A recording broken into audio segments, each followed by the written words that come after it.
Hello everybody, welcome back to Road to Master. I hope you're all having an amazing day. We're starting off with the black pieces against an 1891 from New Zealand. That's a country we don't really see very often. We'll go for a Norwegian rat. It is very, well, it's not early in the morning. It's early for me. I guess I've just woken up. I've got about half an hour to film this video before I go to work. Brilliant. And we get a cool line here. G4. Very interesting stuff. Immediately going to kick out the knight. The way you need to play this as black is to get both of these knights threatening f5. That's the sort of key place you want these knights at. You probably want to play a h5. Whether we do that immediately or not, I'm not quite sure. We probably do want to play a d5 as well. D5 is also potentially making some threats on this G pawn, so I don't mind that at all. In response to knight c3, I think we just go e6, and it might be looking like we've just sealed in our bishop, which we sort of have. But the benefits we get from this f5 outpost heavily outweigh any of that stuff. We'll go with c5, like we do in like the French and all that. And we did that now rather than later, so we can play knight c6 without limiting any of our future ideas, which is the whole point of all these French style attacks. And now we're going to play h5 because they're potentially threatening to cut off our connection to f4, f5. You know, we're happy now, and we can get this knight here and sit pretty comfortably, to be honest. You know, we're threatening to do something on d4 with 3 pieces attacking it versus their 2 defenders. We can get the queen on b6. You know, if they take, we get the bishop on c5. Looking at the king, which is, by the way, uncastled as well. Yeah, it's looking very nice. Bishop h3, I kind of like for them. I don't mind at all. I don't want to lose out on this square, so maybe we go knight e7. Knight e7 they take, though, is a bit annoying.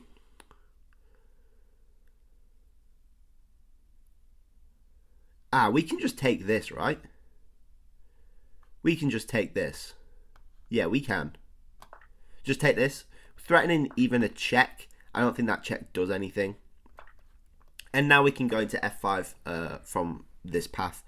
Or we just go back and threaten the d4 push. I think is probably slightly better. That's not doing anything at all. In fact, we can go queen a5. And then win that way with d4. Queen a5 check, because nothing's defending this knight. And then just go d4. I'm pretty sure is a healthy win, right? b4. I talked too soon. We can still go queen d8, though. Or we could take.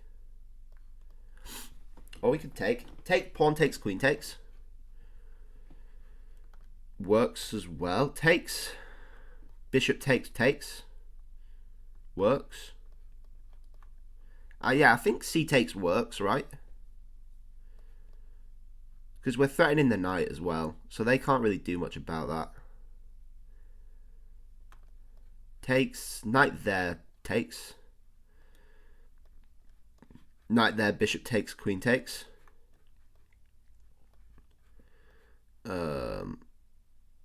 Yeah, and then we can go like queen d8 or something if we need to. I think that's fine. I'm not too upset about that. And we'll just sit on b5 with the threat of the knight. It's nice. It's nice, what can I say? And we're going to take the knight with the queen. Because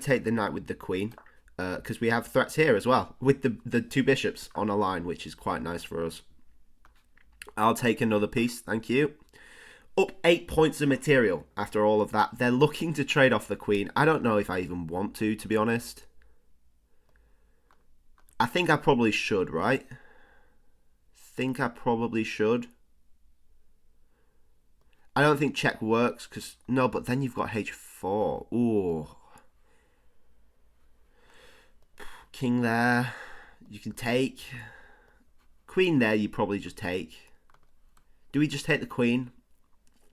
I mean, I think either way is winning. This is a question of accuracy.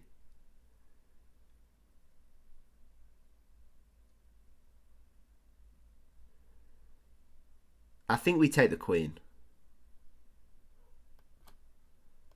Check. King there. It doesn't really do anything for us.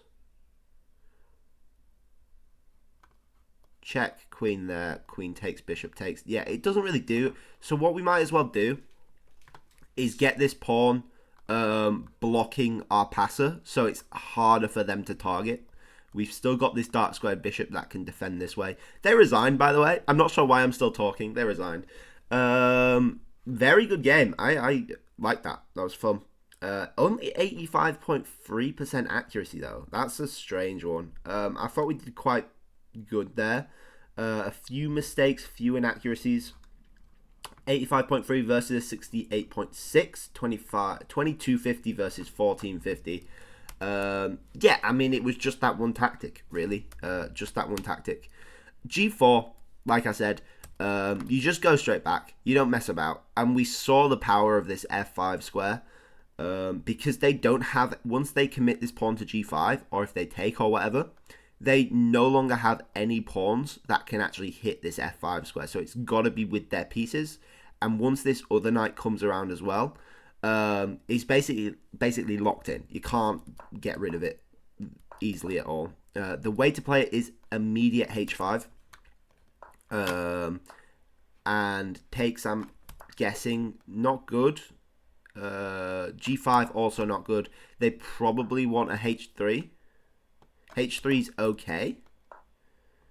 F3? No. What is the best move? Please enlighten me. Knight C3. You just ignore it. Oh, queen covers the pawn anyway. No, but the bishop's there. No, don't like that. Knight C3, yeah. E6 apparently is a pretty hefty mistake. You play it more like a Caro-Kann than a French. Which makes sense, I guess. You're keeping this bishop active. And that could potentially support the f-pawn as well. But then you're losing this knight maneuver to get in. So I'm not sure. I guess you could go around this way. Can you go around? No, you can't go around that way. Get this bishop out and then go around that way? Yeah, it still doesn't work. Oh, what? What's the way to play that, though? Like, I get it. I do get it. Because you're blocking their light squared bishop and you're keeping your light squared bishop active. But what do you do with this knight? Like, I don't see where you can actually go with this knight. I don't know. But apparently E6 is a significant mistake. It's plus 1.9. So, yeah. And the way to play it there is bishop H6 instead. Really? Bishop H6. I don't see what that's threatening. Stopping H5, I guess. And that's probably another reason why you play H5 straight away. So your rook's controlling this H6 square. F5. Takes. Queen takes. Knight there. The knight's looking to come in here. Yeah, so you stop that. And the queen's covering the knight there. So I guess it's just more of an annoyance you have to deal with. And then you've got this awkward e-pawn as well. Okay, that sort of makes sense. C5, we're playing it like a French. F4. Apparently the move is to take. Seems premature to me, but who am I to argue? Who am I to argue indeed? Oh, check. What does check... Oh, I guess check gives you the loss of castling, which is pretty cool. Oh, that's nasty as well. Bishop to c5. Practically winning a piece, right? because the knight's pinned with mating threats. So they go knight b5 and not even an a6. Oh, because of the fork threat. Fork threat, king d7. Knight takes, bishop takes. Ah, queen f3 stops the mate. G5. And apparently jumping to the outpost is also premature.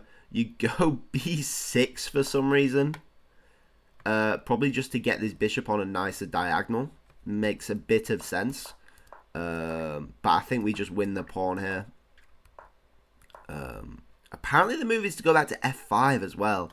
It seems like you're giving them what they want with that.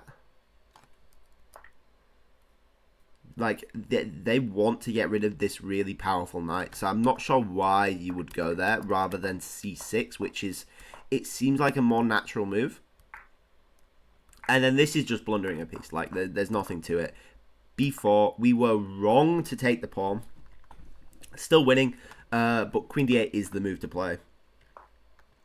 I thought some b5 was interesting there. Oh, queen e5.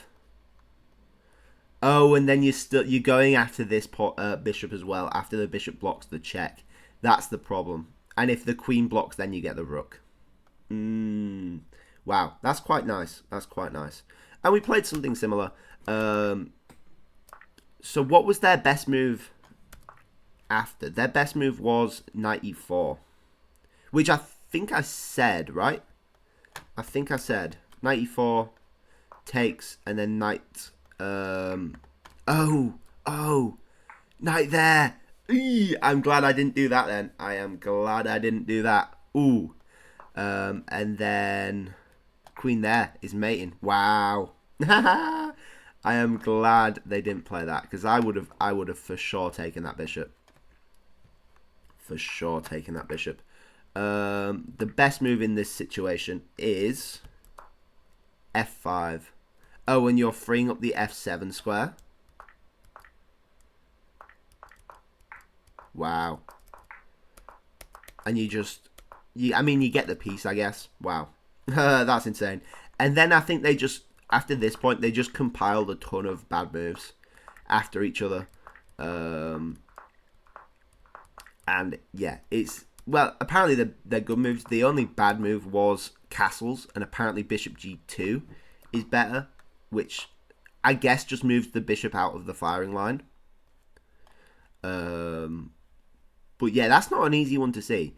And the bishop, while it was hitting the knight there, once this knight's moved, it's looking at a brick wall. And it's severely, severely misplaced. So, yeah, that's all I have to say about that. I don't know if we have time to look at some theory. We'll have a quick look. Yeah, with g4, bishop g2 apparently is played here. Are you joking? Move to that can't be right. Is it lying to us? Yeah, knight g7. It was taking a minute to catch up. Then bishop g2. Yeah, d6 apparently is a suitable break. Although we said the computer wanted... What did the computer want? Computer wanted h5 here. Yeah, d6 apparently playable. F4. E takes. E takes doesn't seem like something they would want to do. If they've spent these moves weakening, they probably don't want to be opening up the center and getting your queen active. So I think they're more likely to play a move like f4. Very similar to... Is it the pseudo-Austrian? I'm not sure. Where you push... it might be your f-pawn early in the modern. I'm not quite sure. But yeah, I don't think breaking open is the thing white would want in this position. Not that I know what I'm talking about. Anyway, thank you all for watching. I hope you all enjoyed. Please like if you liked. Please subscribe if you really liked. And I'll catch you guys all tomorrow. Bye-bye.